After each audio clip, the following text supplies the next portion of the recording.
Laissez-moi revenir un peu en arrière. Avez-vous déjà eu un projet qui est tombé à l'eau? Quelque chose que tu voulais vraiment accomplir, qui est tout à fait réalisable, mais qui n'a jamais pris forme? Eh bien, pas plus loin que l'été dernier, j'avais comme projet de faire l'ascension de la montagne la plus célèbre du Japon, le mont Fuji. Une des choses qui rend l'ascension de la montagne intéressante, c'est le fait que la majorité des gens la grimpent de nuit. Et ça dans le but d'observer le lever du soleil une fois rendu au sommet. Bon, évidemment, lorsqu'on apprend qu'il y a 300 000 personnes par année qui atteignent le top de la montagne, on se rend compte que l'exploit perd un petit peu son charme. Évidemment, c'est pas mal moins impressionnant que ça. Mais le but de faire l'ascension du mont Fuji, c'est pas d'impressionner personne. C'est un défi personnel, mais c'est surtout aussi une excellente opportunité de faire une vidéo pour toi.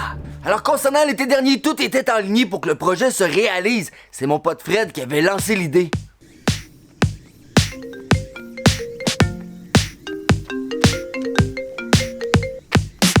Moi aussi. Yes, man! What's up, man?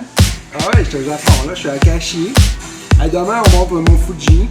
Fuck yeah! Fait qu'on s'est donné 1 heure de rendez-vous, j'ai fait mes bagages, puis je me suis installé pour écouter le match du Japon contre la Belgique. Quand soudainement... Hello! C'était Fred. J'étais à l'hôpital. Je me suis tout ouvert l'orteil, là. J'étais obligé de canceller Fuji demain. Le projet était cancellé. Mais, 1 an plus tard, le projet refait surface quand un autre ami me repose la même question. Moshi. Hey, salut Jess. Faire le mont Fuji, c'est quelque chose qui te tente? On a toujours une deuxième chance.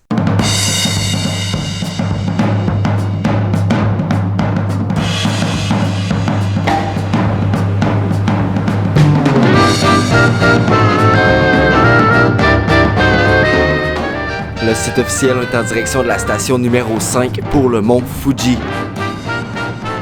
Et puisqu'on voulait nous aussi se rendre au sommet pour le lever du soleil, on a pris un autobus en fin de journée qui nous a permis d'arriver à la base de la montagne juste à temps pour prendre un dernier repas chaud. Pour ensuite débuter notre excursion dans un couloir étroit et obscur, avec comme premier objectif de se rendre à la station numéro 6 pour une petite pause énergie, acclimatation et bien sûr pour rire un peu et apprécier ces bons moments de la vie. Donc, station 7 ou 6, ils vendent plein de trucs. Des Oreos, des bonbons. Tous des trucs santé en fait. Check ça, il n'y a absolument rien qui est pour le montagnard. Qui met ta vitamine D. Cup noodle à 5$. Pas super, en fait, je m'attendais à payer quand même un petit peu plus cher. On n'est pas rendu encore. La température est idéale. Il fait pas froid pas en tout, il n'y a aucun vent. Le café, 4 piastres. Pas de surprise, tout ce qui est à vendre sur la montagne est entre 4 et 5 fois plus cher que le prix normal. Et ces prix-là ont tendance à augmenter au fur et à mesure qu'on arrive au sommet. Mais de pouvoir apprécier un breuvage chaud à pas loin de 3000 mètres d'altitude, ça n'a pas de prix. Il n'y a pas seulement les prix des breuvages qui augmentent avec l'altitude, il y a aussi le nombre de randonneurs qu'on croise sur le sentier. On savait tous au départ que c'était une hike populaire, mais de là à être plusieurs milliers à faire la queue pour se rendre au top d'une montagne, j'avais pas prévu ça. Puis ça m'amène à vous parler d'une des plus grandes difficultés de l'ascension, la planification. Parce que oui, on va se le dire, le fait que l'oxygène soit plus rare lorsqu'on approche la barre des 3000 mètres, ça rend les choses plus difficiles. Mais de bien planifier son horaire pour ne pas arriver ni trop tôt au sommet, ni après que le soleil soit levé, c'est tant qu'à moi la chose la plus difficile à gérer. Dans notre cas, la dernière section de notre expédition fut assez jam-pack, comme on dit. Au lieu de prendre 1 heure entre la station 9 et le sommet, ça nous a pris un peu plus que 2 heures.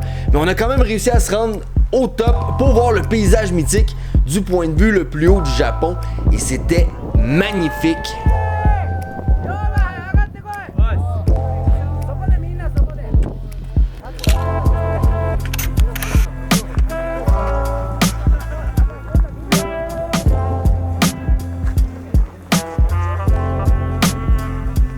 Puisqu'atteindre le sommet, ça représente uniquement 50% de l'excursion totale, on n'a pas trop niaisé en haut. Le vent était puissant et on devait aussi s'assurer d'être de retour à la station 5 pour pas louper notre bus.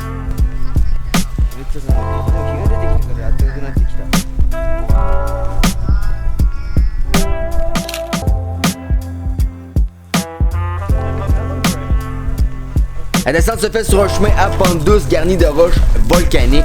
C'est une descente qui est beaucoup plus rapide que l'ascension, mais qui est tout aussi fatigante.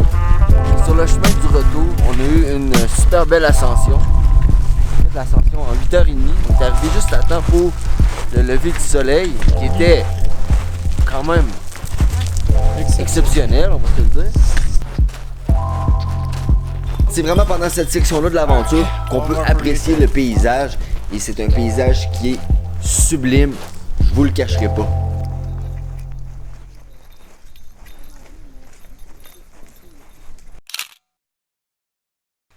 Ok, j'arrête ça ici, pas besoin de vous dire que j'ai dormi dans l'autobus jusqu'à Tokyo et dans le train de Tokyo jusqu'à Nikko. J'étais brûlé raide, mais quelle aventure, quelle journée, quel plaisir on a eu à grimper cette magnifique montagne. Avant de vous laisser, je voulais vous dire, j'ai mis dans la section, dans la description de la vidéo, un paquet de liens d'informations qui peuvent être utiles pour ceux et celles qui sont intéressés aussi à se rendre au sommet du mont Fuji. Sur ce, je vous invite à vous abonner à ma chaîne et à éclater la gueule à ce petit pouce en l'air situé juste en dessous de l'écran.